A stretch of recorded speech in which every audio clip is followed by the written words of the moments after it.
ভাঙনে দিশেহারা তিস্তাপাড়ের মানুষ, বছরে বাস্তুহারা 40,000 পরিবার, ক্ষতি 1 লাখ কোটি টাকার বেশি। মহাপরিকল্পনা বাস্তবায়নের দাবিতে চলছে অবস্থান কর্মসূচি।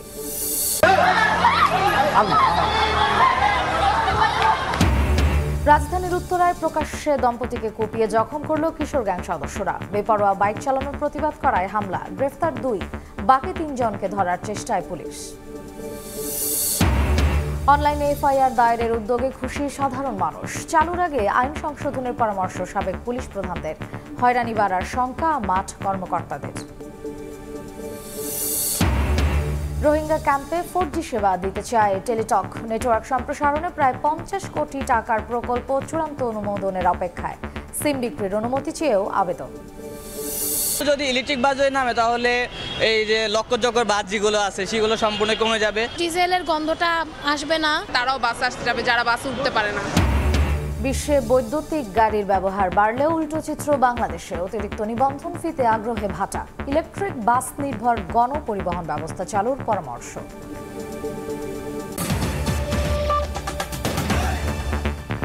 খরা, বন্যা, ভাঙনে দিশেহারা তিস্তাপাড়ের বাসিন্দারা। প্রতি বছর বাস্তুহারা হচ্ছে 40,000 পরিবার। 1 লাখ কোটি টাকার বেশি ক্ষতি হলেও তার নিরসনে কোনো ব্যবস্থা নেয়নি কোনো সরকার।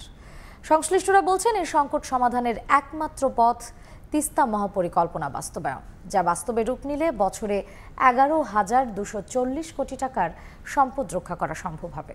তিস্তা নিয়ে নাজমুল ইসলাম নিশাতের 2 পর্বের রিপোর্টের শেষ পর্ব আছে। ছবি তুলেছেন শাকিল মাহমুদ। একসময় বসতবাড়ি, ফসলি জমি ও গবাদি পশু থাকলেও এখন সর্বশান্ত মুসলিম উদ্দিন। তিস্তার ভাঙনে সর্বস্ব হারিয়ে এখন জায়গা হয়েছে রংপুরের রেললাইন বস্তিতে। তার মতো তিস্তায় নিঃস্ব হওয়া শতাধিক পরিবারের বসবাস এখন এই বস্তিতে। 3-4-5 বার যদি ঘর বাড়ি ভাঙা হয় তাহলে থাকে আর কি। জায়গা জমি না থাকলে এখন কোথায় থাকবো? এখানে আছি, মনে করো পেটের দায় আছি, কর্মজীবী করি। প্রতি বছর শুধু তিস্তার ভাঙনেই বাস্তুহারা হচ্ছেন 40,000 পরিবার। এমন পরিস্থিতিতে দীর্ঘদিন ধরে তিস্তা মহাপরিকল্পনা বাস্তবায়নের দাবি জানিয়ে আসছে স্থানীয় বাসিন্দারা। পানি উন্নয়ন বোর্ড ও পাওয়ার চায়না যৌথভাবে তিস্তা নদীর সার্বিক ব্যবস্থাপনা ও পুনরুদ্ধার প্রকল্পের একটি সমীক্ষাও শেষ করে। তবে ভারতের হস্তক্ষেপে তার আলোর মুখ দেখেনি। জুলাই বিপ্লবের পর আবারও নতুন স্বপ্নে বুক বেঁধেছেন তিস্তা পাড়ের বাসিন্দারা। আমরা এতদিন অপেক্ষা করেছি, আর 1 বছর অপেক্ষা করা খুব বেশি কষ্টের না, যদি সেখানে আপনাদের মতামত প্রতিফলিত হয়। আমি আপনাদেরকে যেই কথাটা দিব সেটা হচ্ছে, আপনাদের মতামত ছাড়া কোনো মহাপরিকল্পনা চূড়ান্ত হবে না।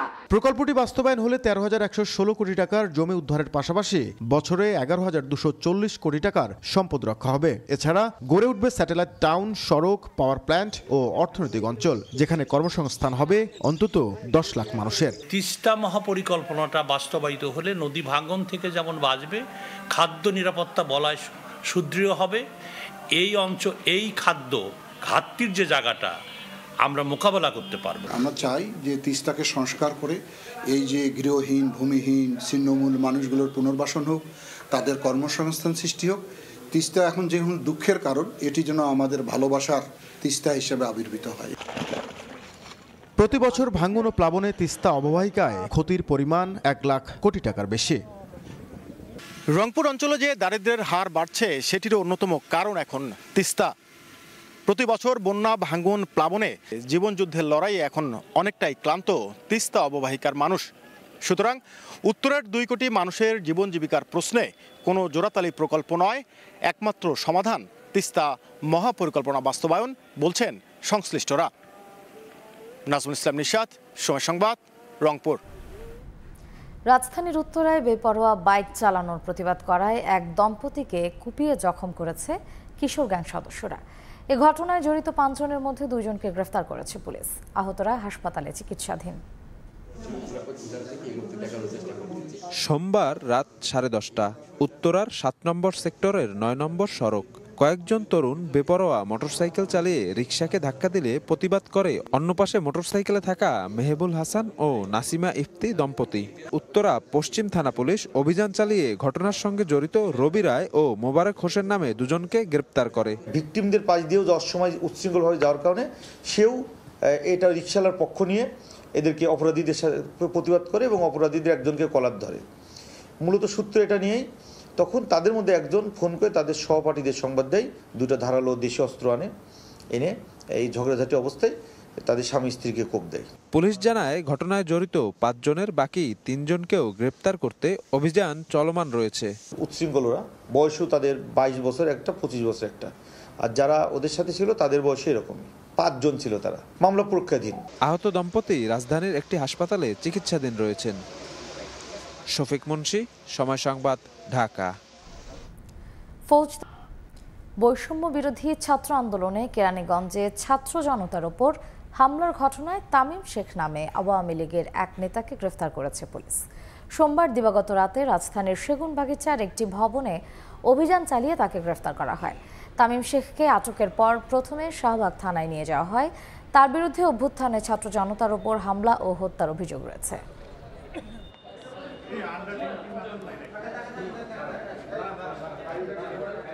কক্সবাজারে ক্যাম্পে থাকা রোহিঙ্গাদের উন্নত 4G সেবা দিতে চায় টেলিটক।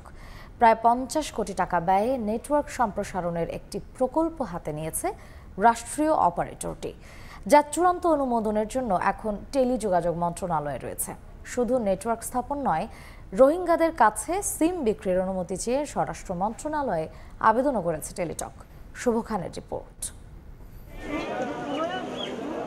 মিয়ানমারের সেনাবাহিনীর নির্যাতনের মুখে পালিয়ে আসা প্রায় 13 লাখের বেশি রোহিঙ্গা বাস করছে কক্সবাজারের উখিয়া ও টেকনাফের 33টি ক্যাম্পে। বিটিআরসির এক প্রতিবেদনে বলা হয়েছে, এসব ক্যাম্পে প্রায় 3.5 লাখ মোবাইল ফোন ব্যবহারকারী রয়েছে। হ্যান্ডসেটগুলোতে একই সঙ্গে মিয়ানমার এবং স্থানীয়দের যোগসাজশে নেয়া দেশীয় অপারেটরদের সিম ব্যবহৃত হচ্ছে। এই অবস্থায় কক্সবাজার জেলায় রোহিঙ্গা ক্যাম্পসমূহের অভ্যন্তরে এবং পার্শ্ববর্তী সংযোগ সড়কসমূহে নিরবচ্ছিন্ন কাভারেজ প্রদানের জন্য 4G মোবাইল ব্রডব্যান্ড নেটওয়ার্ক সম্প্রসারণ শীর্ষক প্রকল্প হাতে নিয়েছে টেলিটক, যার আওতায় উখিয়া ও টেকনাফের কুতুপালং, হাকিমপাড়া, জামতলী, উঞ্চিপ্রাং, শামলাপুর, চাকমারকুল, লেদা এলাকায় 33টি টাওয়ার নির্মাণ করা হবে। 12 মাস মেয়াদী এই প্রকল্পে ব্যয় ধরা হয়েছে প্রায় 50 কোটি টাকা, যা আসবে সামাজিক দায়বদ্ধতা তহবিল থেকে।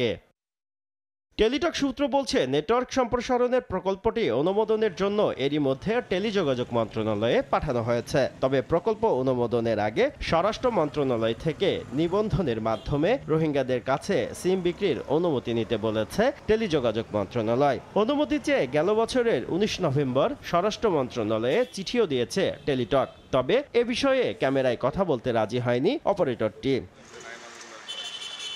বিটিআরসি বলছে, সীমান্ত এলাকায় টাওয়ার স্থাপনের ক্ষেত্রে বিদ্যমান নীতিমালা অনুসরণ করতে হবে টেলিটককে। রোহিঙ্গার ওই জায়গায় ওনারা যে কমিউনিকেশন দেওয়া হবে, তাদেরকে যে সিম দেওয়া হবে, ওদের তো এনআইটি নাই, তাহলে কেমন করে দেওয়া হবে এইটাও সরকারকে আগে সিদ্ধান্ত নিতে হবে, তারপর হয়তো এটা বাস্তবায়ন করা সম্ভব। এটা আমাদের কাছে এখনো আসে নাই বা এসএফ কমিটিতেও আসে নাই। প্রকল্প বাস্তবায়ন হলে অন্য অপারেটররাও টাওয়ারগুলো শেয়ার করতে পারবে বলে জানিয়েছে টেলিটক। শুভ খান, সময় সংবাদ, ঢাকা। আধুনিক বিশ্বে দিনকে দিন ইলেকট্রিক গাড়ির ব্যবহার বাড়লেও বাংলাদেশের চিত্র কিছুটা ভিন্ন। ব্যাটারি চালিত 3 চাকার যান অবাধে সড়ক মহাসড়ক দাপিয়ে বেড়ালেও নানা আইনি জটিলতায় এখানে নেই উল্লেখযোগ্য অগ্রগতি। এমনকি মাত্রাতিরিক্ত নিবন্ধন ফি নিরুৎসাহিত করছে ক্রেতাদের। দ্রুতই নীতিমালায় পরিবর্তন আনা জরুরি উল্লেখ করে ঢাকায় আধুনিক এবং পরিবেশ বান্ধব ইলেকট্রিক বাস নির্ভর গণপরিবহন ব্যবস্থা চালুর পরামর্শ বিশেষজ্ঞের। আলামিন তুষারের রিপোর্ট। পৃথিবীর অন্যতম ঘনবসতিপূর্ণ শহর, 2 কোটির বেশি জনসংখ্যার এই ঢাকা। বিপুল সংখ্যক মানুষের যাতায়াতে ব্যবহৃত গাড়ির কালো ধোঁয়ার বিরূপ প্রভাব দিনকে দিন মেগাসিটির পরিবেশ প্রকৃতিকে করে তুলছে অসহনীয়। এমন পরিস্থিতি সামাল দিতে বিশ্বের অনেক শহর এর মধ্যেই বৈদ্যুতিক যানকে প্রাধান্য দিতে শুরু করেছে। প্রথাগত গ্যাসোলিন চালিত যানগুলোর তুলনায় একে অনেক বেশি পরিচ্ছন্ন এবং কার্যকর বিকল্প হিসেবেও মনে করছেন অনেকেই। তবে বাংলাদেশের চিত্রটা ভিন্ন। আইনের দুর্বলতার সুযোগে একদিকে ব্যাটারি চালিত 3 চাকার যান অবাধে দাপিয়ে বেড়াচ্ছে বিভিন্ন সড়ক, অন্যদিকে প্রতি কিলোওয়াটকে 20 সিসি ইঞ্জিন ক্ষমতার সমান নির্ধারণ করে বিআরটিএ 150 কিলোওয়াটের বৈদ্যুতিক গাড়ির নিবন্ধন ফি করে রেখেছে বিলাসবহুল পেট্রোল চালিত গাড়ির সমান। এমন উচ্চ নিবন্ধন ফি এবং আমদানি শুল্কের মতো আর্থিক বাধাগুলো দেশে ইভি বিপ্লবের পথে বড় বাধা।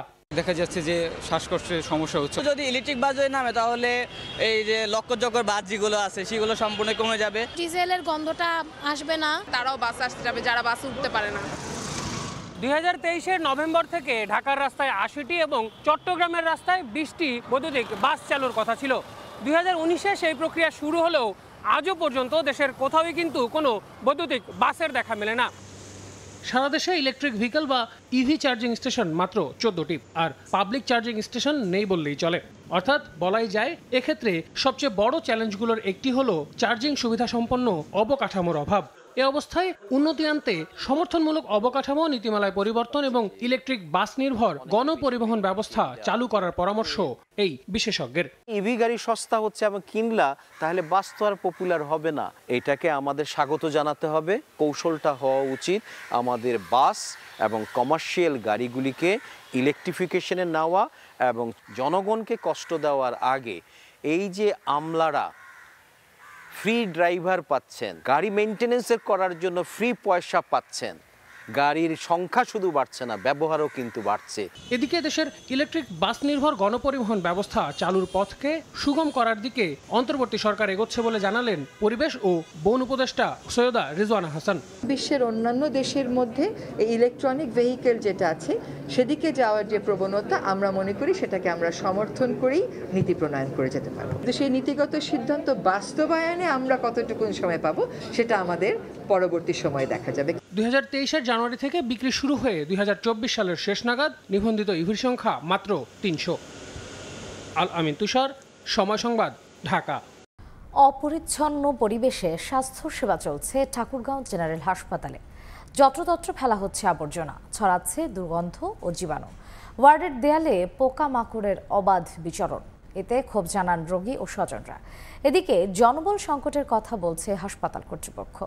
জিয়াউর রহমান বকুলের রিপোর্ট। হাসপাতালের প্রবেশ মুখে ফেলা হচ্ছে আবর্জনা, ছড়াচ্ছে দুর্গন্ধ ও জীবাণু। ওয়ার্ডের দেয়ালে পোকামাকড়ের অবাধ বিচরণ।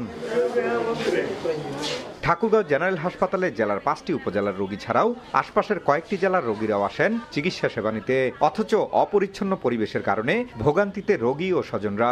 তাদের অভিযোগ, নিয়মিত পরিষ্কার করা হয় না হাসপাতাল। ওয়ার্ডগুলোতে যত্রতত্র ফেলা হচ্ছে রোগীর ব্যবহৃত মেডিকেল উপকরণ, এতে ক্ষোভ জানান তারা।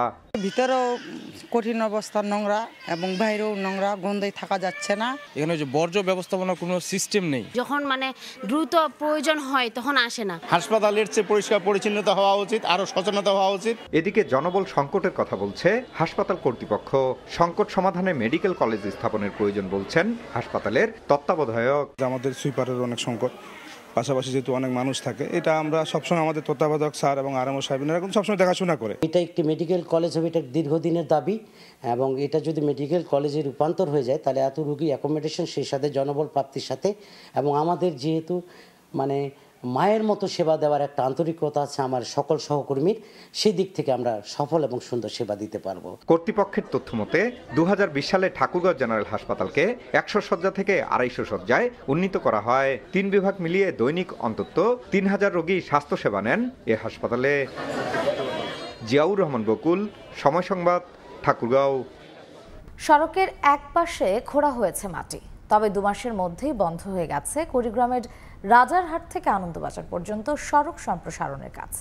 প্রায়ই ঘটছে দুর্ঘটনা, বিশেষ করে রাতে যাতায়াত করার সময় কুয়াশার মধ্যে ধীরে চলার জন্য সৃষ্টি হয় যানজট। ঠিকাদারকে চিঠি দিয়েও কোনো উত্তর না পাওয়ায় বিভাগীয় ব্যবস্থা নেওয়ার কথা জানিয়েছে উপজেলা প্রকৌশল বিভাগ। জামাল মিয়ার ছবিতে বাদশা সৈকতের রিপোর্ট।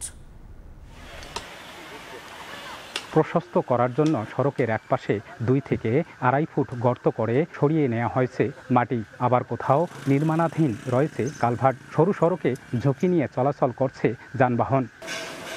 কুড়িগ্রামের রাজারহাট থেকে চিলমারি সড়কের আনন্দবাজার পর্যন্ত প্রায় 12 কিলোমিটার সংযোগ সড়ক সম্প্রসারণের কাজ শুরু হয় 2024 সালের জুলাইয়ে। পরিকল্পনা অনুযায়ী সড়কের একপাশের মাটি খোঁড়া হয়, কিন্তু 2 মাসের মধ্যেই কাজ বন্ধ করে দেয় ঠিকাদারি প্রতিষ্ঠান। এলাকাবাসী জানান, সড়ক সরু হওয়ার কারণে প্রায়ই ঘটছে দুর্ঘটনা। বিশেষ করে রাতে যাতায়াত করার সময় কুয়াশার মধ্যে ধীরে চলার জন্য সৃষ্টি হয় যানজট। এতে ক্ষুব্ধ স্থানীয়রা। এই রাস্তা অনেকদিন থেকে খড়ি রাখার কারণে অনেক সময় অনেক দুর্ঘটনা হয়। গাড়ি কাটাকাটি করতে খারাপ গাড়ি গড়ি বসছে আমার গাড়ি। রাস্তাটা দ্রুত মেরামত করলে আমাদের জন্য সবার সুবিধা হয়। উপজেলা প্রকৌশল বিভাগ জানায় ঠিকাদারকে চিঠি দিয়েও কোনো উত্তর না পাওয়ায় বিভাগীয় ব্যবস্থা নেওয়া হবে। তারা কাজটি না করার কারণে অফিসিয়ালিভাবে ঠিকাদার বিরুদ্ধে ডিপার্টমেন্টাল যে ব্যবস্থা নেবে, আবার নতুন করে রিটেন্ডার করে জনগণের যে দুর্ভোগ সেটা ব্যবস্থা নেবে। উপজেলা প্রকৌশল বিভাগের তথ্য মতে সড়ক সম্প্রসারণ প্রকল্পে ব্যয় ধরা হয়েছে প্রায় 14.5 কোটি টাকা। শেষ হওয়ার কথা ছিল 2026 সালের জানুয়ারিতে। বাদশা সৈকত, সময় সংবাদ, কুড়িগ্রাম। নির্মাণের 30 বছরেও সংস্কার না হওয়ায় দিনাজপুর কেন্দ্রীয় বাস টার্মিনালের এখন বেহাল দশা। খানাখন্দে ভরা টার্মিনাল যাত্রী ওঠানামার জন্য উপযুক্ত না হওয়ায় মহাসড়কেই পার্কিং করা হচ্ছে বাস। এতে প্রায়ই ঘটছে দুর্ঘটনা। মোটর পরিবহন শ্রমিক ইউনিয়নের অভিযোগ, টার্মিনালটির সংস্কারে একাধিকবার পৌরসভার কাছে আবেদন করা হলেও মেলেনি সমাধান। আর্থিকভাবে অসচ্ছলতার অজুহাত দেখিয়ে দায় সারা জবাব পৌর কর্তৃপক্ষের। গোলাম নবী দুলালের তথ্য ও মনজিদ আলম শিমুলের ছবি নিয়ে রিপোর্ট। টার্মিনাল নির্মাণের পর পেরিয়ে গেছে 30 বছর, এর মধ্যে একবারও হয়নি কোনো সংস্কার। পার্কিং এর বিভিন্ন স্থানে সৃষ্টি হয়েছে খানাখন্দ, একটু বৃষ্টিতে সৃষ্টি হয় জলাবদ্ধতা। বেহাল দশা মূল ভবনেরও, ভেঙে গেছে যাত্রীদের বসার স্থান, নেই পরিষ্কার পরিচ্ছন্নতার বালাই। এ অবস্থা দিনাজপুরের কেন্দ্রীয় বাস টার্মিনালের। খানাখন্দে ভরা টার্মিনাল যাত্রী ওঠানামার জন্য উপযুক্ত না হওয়ায় মহাসড়কেই পার্কিং করা হচ্ছে বাস। এতে প্রায় ঘটছে দুর্ঘটনা। ভাঙ্গাখুড়া পানি জমে থাকে, ময়লা আবর্জনা, চতুর্পাশে যা আছে। টার্মিনাল না কি জিনিস, তো এখানে দেখতেছি বসা যায় না, কোনো কিছু নাই, নোংরা আবর্জনা সব কিছু দেখতেছি। এক্সেল ভাঙে, গাড়ির ফরেন এক্সেল ভাঙে, গাড়ির বডি রাস্তার সঙ্গে ঠেকে যায় টার্মিনালের মধ্যেই। টার্মিনালে কোনো পরিষ্কার এবং কোনো কাজ হচ্ছে না, যাত্রী খুব দুর্ভোগ ব্যবস্থা নিচ্ছে। ড্রাইভারেরও কোনো সময় কমর নড়ে যায় এই খাল দেখিয়া, ঘৃণা লাগে টার্মিনালটা ঢুকতে। অবস্থা একে মনে হয় চলবে না, প্রতিদিন আমরা ক্ষয়ক্ষতি হচ্ছে এই টার্মিনালের জন্য। সরকারের কাছে একটা রিকোয়েস্ট যেন আমাদের টার্মিনালটা অতি শীঘ্রই কাজ করা হয়। মোটর পরিবহন শ্রমিক ইউনিয়নের অভিযোগ, টার্মিনালটি সংস্কারে একাধিকবার পৌরসভার কাছে আবেদন করা হলেও মেলেনি সমাধান। পৌরসভার থেকে ইঞ্জিনিয়ার এস্টিমেটগুলো টাকা দিলাম আমি, শ্রমিক ইউনিয়ন থেকে এস্টিমেটটা হারায় গেল। বলারটা বললাম, ওনারা শুনলো, প্রশাসন শুনলো, কিন্তু বিধি ব্যবস্থা নিল না। আর্থিকভাবে অসচ্ছলতার অজুহাত দেখিয়ে দায় সারা জবাব পৌর কর্তৃপক্ষের। কাজ করবে এরকম পৌরসভার সক্ষমতা নাই। আগামী দিনে RUTDP প্রকল্প যদি দিনাজপুর পৌরসভা বাস্তবায়ন হয় তাহলে আমরা এই সকল কার্যক্রম কাজ করতে পারবো। দিনাজপুর কেন্দ্রীয় বাস টার্মিনালটি ব্যবহার করে প্রতিদিন চলাচল করে অভ্যন্তরীণ ও আন্তজেলা রুটের 4 শতাধিক বাস। সময় সংবাদ, দিনাজপুর। শ্রমিক সংকটে গাইবান্ধায় ব্যাহত হচ্ছে ইরি ও বোরো চাষ। বাধ্য হয়ে অতিরিক্ত পারিশ্রমিক দিয়ে চারা লাগানোর কাজ করছেন কৃষক। কৃষিতে যন্ত্রের ব্যবহার বাড়াতে সরকারি সহযোগিতার দাবি তাদের। বিপ্লব ইসলামের রিপোর্ট। সনাতন পদ্ধতিতে চলছে জমি তৈরির কাজ, হাত দিয়ে চলছে ধানের চারা রোপণ। চলতি ইরিবোরো মৌসুমে গাইবান্ধায় দেখা দিয়েছে শ্রমিক সংকট। অনেক এলাকায় দৈনিক মজুরির পরিবর্তে চুক্তিভিত্তিক ছাড়া কাজ করছেন না শ্রমিকরা। এ কারণে বেশি মজুরি দিয়ে কাজ করাতে হচ্ছে কৃষককে। এতে একদিকে সময় বেশি লাগছে, অন্যদিকে বাড়ছে উৎপাদন খরচ। চাষিরা জানান, কৃষিতে যান্ত্রিকরণ না করায় কমেছে লাভ। এখন তো এখানে কামলা পাওয়া যায় না, এখন মোকার দেওয়া লাগে চুক্তি, অনেক খরচ বেশি হয়। দাম বেশি বেড়ে যাওয়ায় তাতে আমাদের ফলন করে কোনো লাভ পাচ্ছি না, কামলা পাওয়া যাচ্ছে না, বাংলা কথা যেটা আর কি। এখন নিজেদের জমি নিজেরাই কাটতেছি। মাধ্যমে গেলে তো খরচ কমতো, এখন তো খরচ বাড়তেছে। অন্য অন্য জেলায় দেখি মেশিন দিয়ে ওয়া গাড়ে, এটা ওটা গাড়ে। আমাদের গাইবান্ধা এলাকাটা কি হচ্ছে, ওয়া গাড়া মেশিন, ধান কাটা মেশিনের দরকার, তখন আমাদের সুবিধা হবে। এদিকে রাইস প্লান্টার ও কম্বাইন হারভেস্টার মেশিনের সংখ্যা বাড়ানোর চেষ্টা চলছে বলে জানায় কৃষি বিভাগ। কৃষি বিভাগ ভর্তুকির আওতায় কম্বাইন হারভেস্টার সহ বিভিন্ন যন্ত্রপাতি কৃষকদের মাঝে সরবরাহ করছে। এই সংখ্যাটি আরো বাড়ানোর প্রয়োজন বলে আমি মনে করি। কৃষি বিভাগের তথ্য মতে গাইবান্ধায় এবছর 1,29,320 হেক্টর জমিতে ইরিবোরো আবাদের লক্ষ্যমাত্রা নির্ধারণ করা হয়েছে। বিপ্লব ইসলাম, সময় সংবাদ, গাইবান্ধা। নীলফামারীতে 53টি ইট ভাটার মধ্যে অনুমোদন আছে মাত্র 7টির। বেশিরভাগ ভাটায় ব্যবহার করা হচ্ছে ফসলি জমির মাটি। বিষাক্ত ধোঁয়ায় পরিবেশ দূষণে কমছে ফসল উৎপাদন। অভিযোগ করেও কোনো সমাধান হয়নি বলে জানান কৃষক। অবৈধ ভাটা বন্ধে কঠোর ব্যবস্থা নেওয়ার আশ্বাস স্থানীয় প্রশাসনের। মোহাম্মদ সোহেলের ছবিতে শাকির হোসেন বাদলের রিপোর্ট। এক্সকাভেটর দিয়ে জমি থেকে কাটা হচ্ছে টপ সয়েল, পরে তা পরিবহন করে নেওয়া হচ্ছে ইট ভাটায়। সেখানে কাঁচামাল হিসাবে ব্যবহার করা হচ্ছে এসব উর্বর মাটি। নীলফামারীর বেশিরভাগ ইটভাটায় ব্যবহার করা হচ্ছে ফসলি জমির মাটি। এতে কমছে জমির উর্বরতা। জ্বালানি হিসাবে ব্যবহার হচ্ছে কাঠ। বিষাক্ত ধোঁয়ায় পরিবেশ দূষণের পাশাপাশি কমছে ফসল উৎপাদন। এতে ক্ষতির মুখে কৃষক।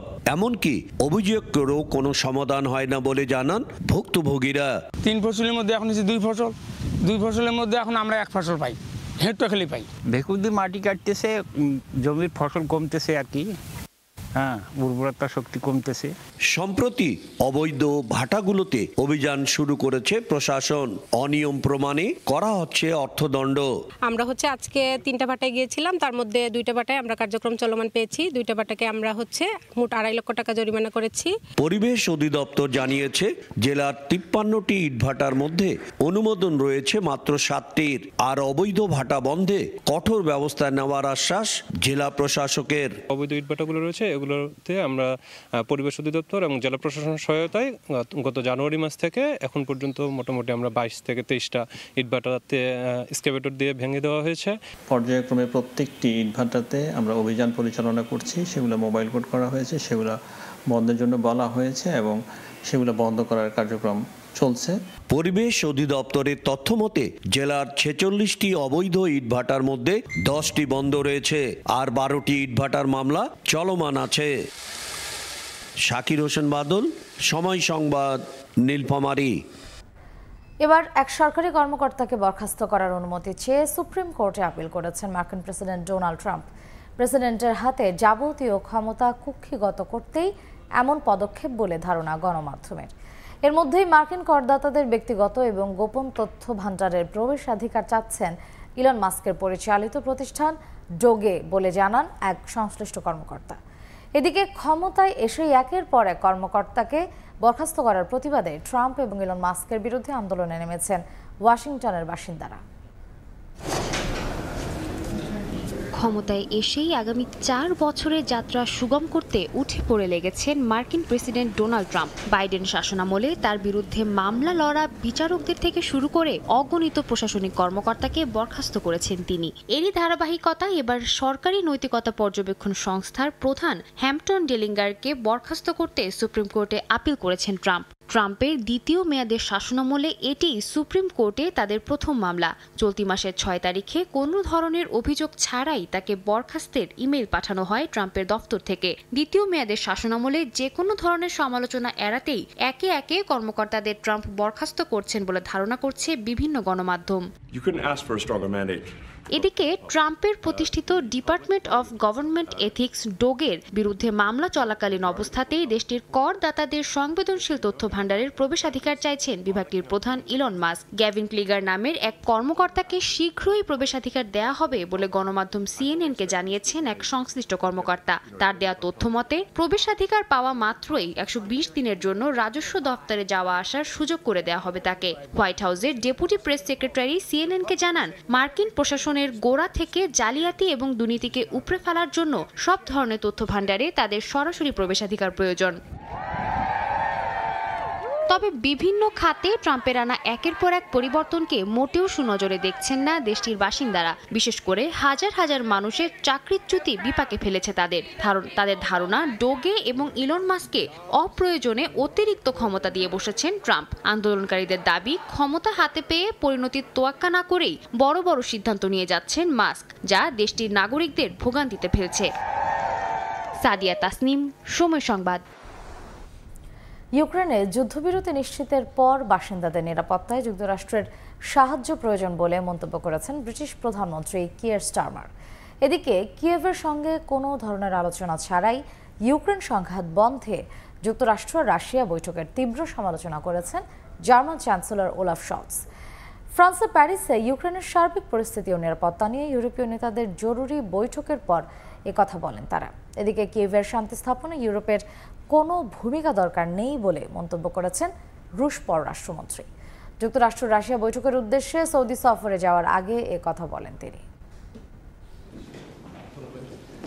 হোয়াইট হাউসে ক্ষমতার পালাবদল যেন বদলে দিচ্ছে বিশ্বের বিভিন্ন দেশের রাজনীতির দৃশ্যপট। বাইডেনের শাসনামলে যেখানে ইউক্রেন যুক্তরাষ্ট্রের একতরফা সমর্থন পেয়ে এসেছে, ট্রাম্পের শাসনামলে সেখানে প্রেক্ষাপট কিছুটা আলাদা। কিয়েভের শান্তি প্রতিষ্ঠার বিষয়ে ইউক্রেন কিংবা ইউরোপ নয়, বরং রাশিয়ার সঙ্গে যুক্তরাষ্ট্রকে আলোচনার টেবিলে দেখা যাচ্ছে। এতে ট্রাম্পের পদক্ষেপ নিয়ে ইউরোপ জুড়ে দেখা দিয়েছে শঙ্কা। সোমবার ইউক্রেনের নিরাপত্তা বিষয়ে বিস্তারিত আলোচনা করতে ফ্রান্সের প্রেসিডেন্ট ইমানুয়েল ম্যাক্রোর আমন্ত্রণে প্যারিসে জরুরি বৈঠকে যোগ দেন ইউরোপীয় নেতারা। ইউক্রেনের সার্বিক পরিস্থিতি উঠে আসে তাদের আলোচনায়।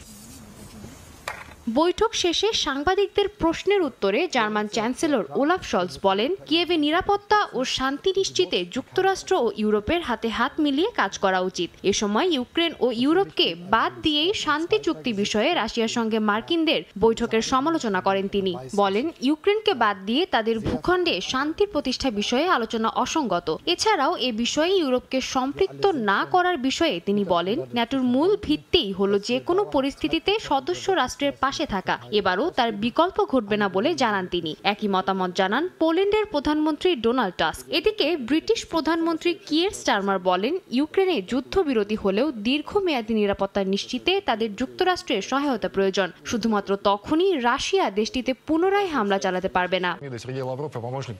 এদিকে ইউক্রেনের শান্তি প্রতিষ্ঠা নিয়ে আলোচনায় ইউরোপের কোনো ভূমিকা প্রয়োজন বলে মনে করেন না বলে জানিয়েছেন রুশ পররাষ্ট্রমন্ত্রী সার্গেই লাভরভ। সৌদি আরবে মার্কিন ও রুশ কর্মকর্তাদের বৈঠকে যাওয়ার আগে এমন মন্তব্য করেন তিনি। এর মধ্যে এই আলোচনায় যোগ দিতে রিয়াদে পৌঁছেছেন রাশিয়ার কূটনীতিবিদরা। সৌদি আরবে অবস্থান করলেও কোনো বৈঠকে অংশগ্রহণ করবেন না বলে জানিয়েছেন ইউক্রেনের প্রেসিডেন্ট ভলোদিমির জেলেনস্কি।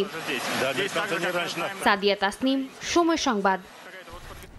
অধিকৃত পশ্চিম তীরে প্রায় 1000 অবৈধ বসতি নির্মাণের পরিকল্পনা করছে ইসরায়েল। এরই মধ্যে এসব অবৈধ আবাসন ইউনিট নির্মাণের জন্য একটি দরপত্র জারি করেছে নেতানিয়াহু প্রশাসন। ইসরায়েলি ওয়াচডগ পিস নাও এর তথ্য মতে নতুন আবাসন তৈরির ফলে এই অঞ্চলে ইহুদি বাসিন্দাদের সংখ্যা প্রায় 40% বৃদ্ধি পাবে। দশকের পর দশক ধরে ফিলিস্তিনিদের ভূমি দখল করে চলেছে ইসরায়েল। 2024 সালে আন্তর্জাতিক বিচার আদালত ইসরায়েলের ভূমি দখলকে অবৈধ ঘোষণা করার পাশাপাশি পশ্চিম তীর ও পূর্ব জেরুজালেমে বিদ্যমান বসতি খালি করার নির্দেশ দেয়। এসবের তোয়াক্কা না করে অবৈধ বসতি স্থাপন অব্যাহত রেখেছে ইসরায়েল। নতুন করে অধিকৃত পশ্চিম তীরে প্রায় 1000 অবৈধ ইহুদি বসতি স্থাপনের পরিকল্পনা করছে ইসরায়েল। সোমবার এক বিবৃতিতে এ তথ্য জানিয়েছে দেশটির ওয়াচডগ পিস নাও। সংস্থাটির তথ্য মতে পশ্চিম তীরে বেথলেহেমের দক্ষিণে অবস্থিত কৌশলগত এলাকা ইফরাত বসতিতে এই নতুন আবাসন ইউনিটগুলো নির্মাণের জন্য একটি দরপত্র জারি করেছে নেতানিয়াহু প্রশাসন। সংস্থাটি বলছে, ইসরায়েলের এই পরিকল্পনা বাস্তবায়ন হলে অঞ্চলটিতে তাদের অবৈধ বসতি 40% বাড়বে। নতুন করে আবাসন ইউনিট স্থাপনের ফলে বেথলেহেমের উন্নয়ন আরও বাধাগ্রস্ত হবে। বসতি স্থাপন পরিকল্পনার পর্যবেক্ষণ শাখার প্রধান হাগিত ওফরান জানান, নির্মাণ সংক্রান্ত চুক্তিটি অনুমোদন শেষে কাজ শুরু হবে। এতে সময় লাগতে পারে অন্তত আরও 1 বছর। পশ্চিম তীরে প্রায় 30 লাখ ফিলিস্তিনির বসতি রয়েছে। তৃতীয় আরব ইসরায়েল যুদ্ধের পর এখানে ইহুদিরা বসবাস শুরু করে। বর্তমানে 5 লাখের বেশি অবৈধ ইহুদি বাস করছে অঞ্চলটিতে। রাইসা জান্নাত, সময় সংবাদ। এক মন্ত্রণালয়ের দখলদারিত্বের শিকার আরেক মন্ত্রণালয়। কোনো নিয়ম নীতির তোয়াক্কা না করে 2013 সালে টেলিফোন শিল্প সংস্থা লিমিটেডের 5.5 একর জমি দখল করে স্টেডিয়াম বানায় জাতীয় ক্রীড়া পরিষদ। নিয়ম মেনে অধিগ্রহণ করলে যার মূল্য দাঁড়াতো 403 কোটি টাকা। 1 যুগ ধরে এমন অনিয়ম চললেও সমাধানের কোনো উদ্যোগ নেয়নি এনএসসি। এসএম ইকবালের রিপোর্ট।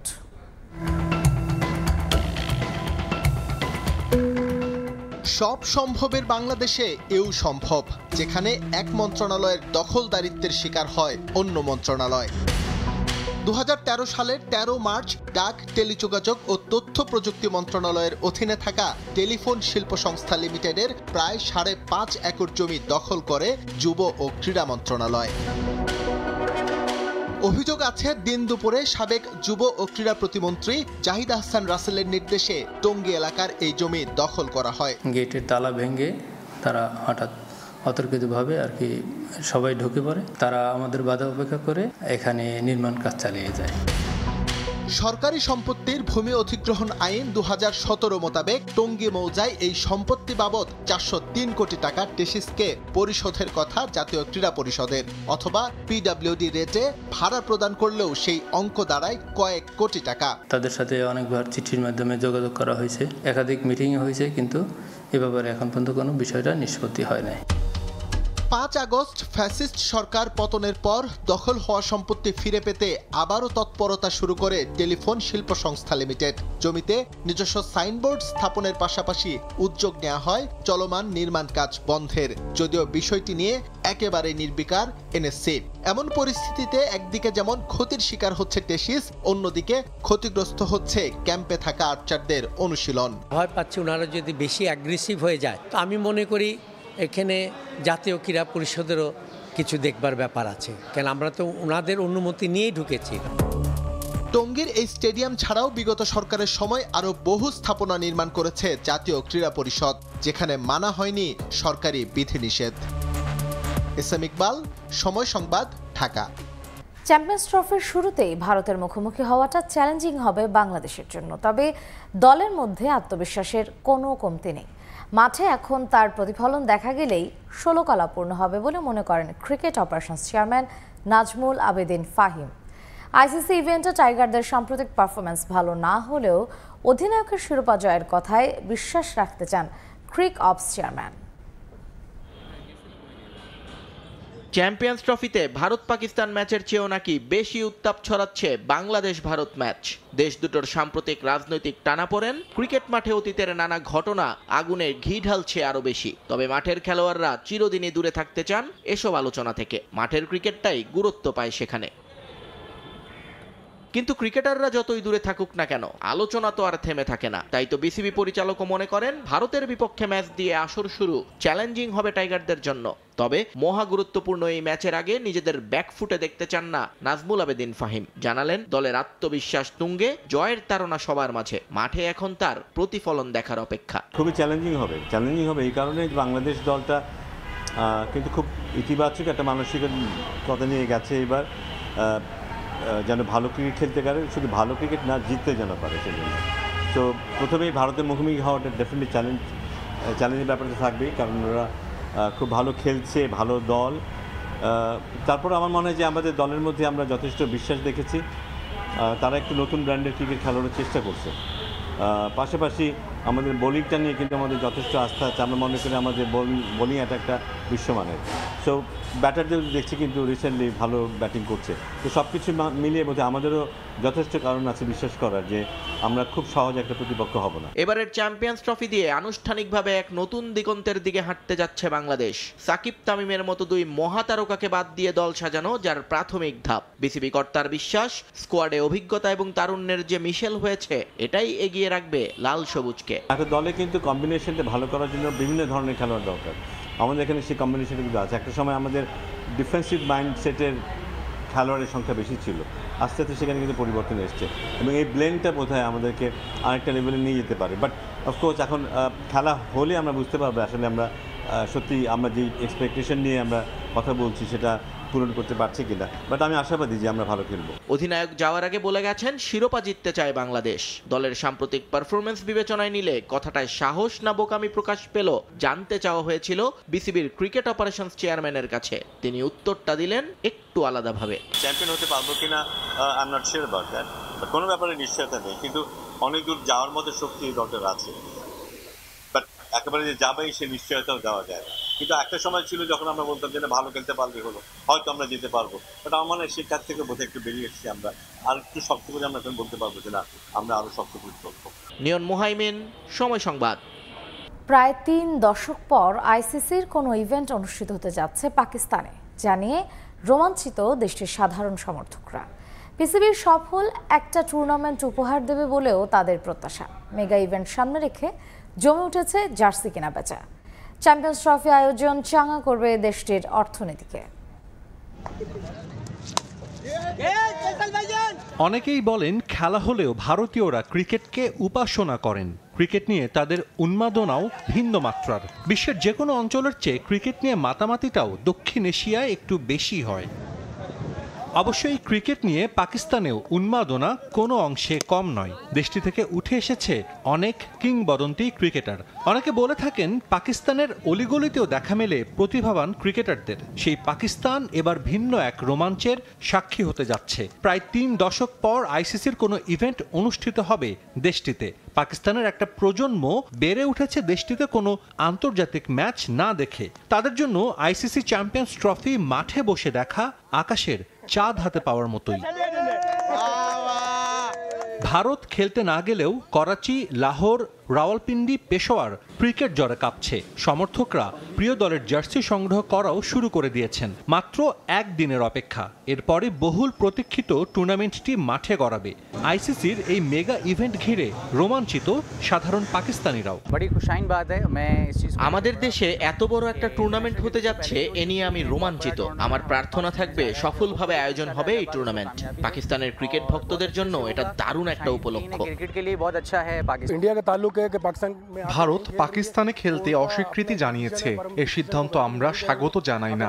তারা এখানে খেলতে আসলে সমর্থকদের মাঝেও অন্যরকম আবেগ কাজ করত। পাকিস্তানে তারা খেলতে আসলে দুদেশের সম্পর্কের উন্নয়ন হতো। পাকিস্তানের ক্রিকেট সমর্থকরা দারুণ রোমাঞ্চিত। এই টুর্নামেন্টের ম্যাচ দেখতে অনেকেই দেশের বাইরে থেকেও আসছে। প্রতিবেশী হিসেবে পাকিস্তানে এসে ভারতের ক্রিকেট ম্যাচ খেলা উচিত ছিল। চ্যাম্পিয়ন্স ট্রফি পাকিস্তানের অর্থনীতিতেও রাখতে যাচ্ছে বড় ভূমিকা। দীর্ঘদিন ধরেই অর্থনৈতিক মন্দার মধ্যে দিয়ে যাচ্ছে দেশটি। স্থানীয়দের প্রত্যাশা মেগা ইভেন্টের আয়োজন চাঙা করবে দেশটিকে। আয়োজক পিসিবি স্টেডিয়াম সংস্কারে এরই মধ্যে খরচ করেছে 1800 কোটির পাকিস্তানি রুপি। শেষ হয়েছে সব ধরনের কাজ, এখন শুধু মাঠে বল গড়ানোর অপেক্ষা। সাজিদ মুস্তাহিদ, সময় সংবাদ।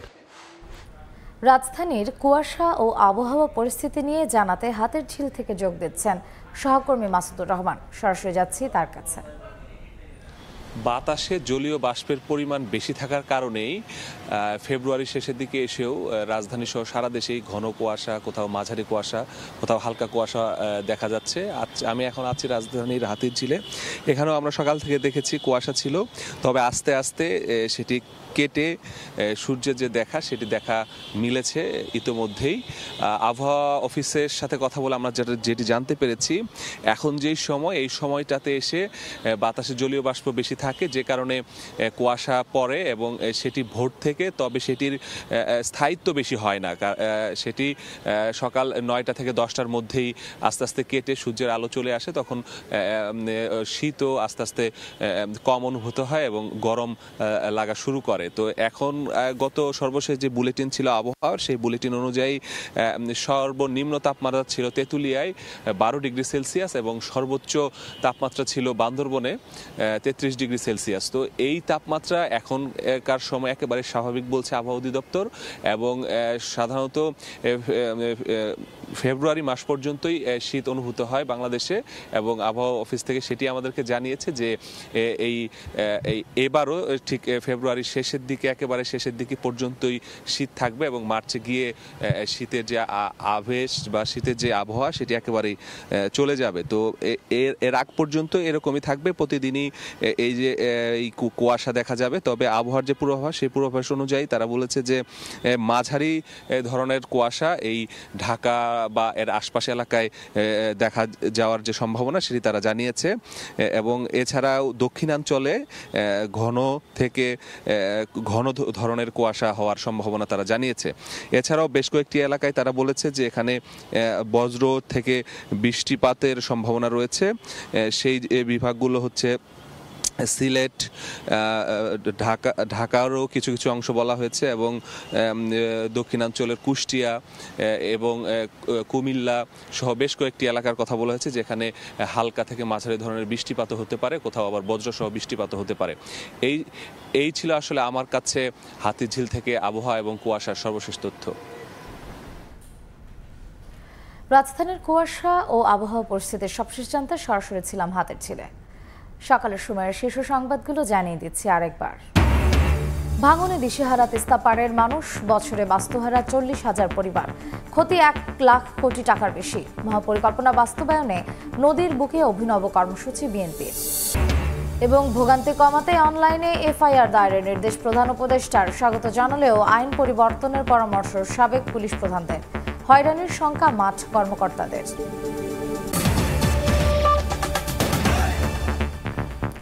এই ছিল সকালের সময়। সঙ্গে থাকুন সময়ের।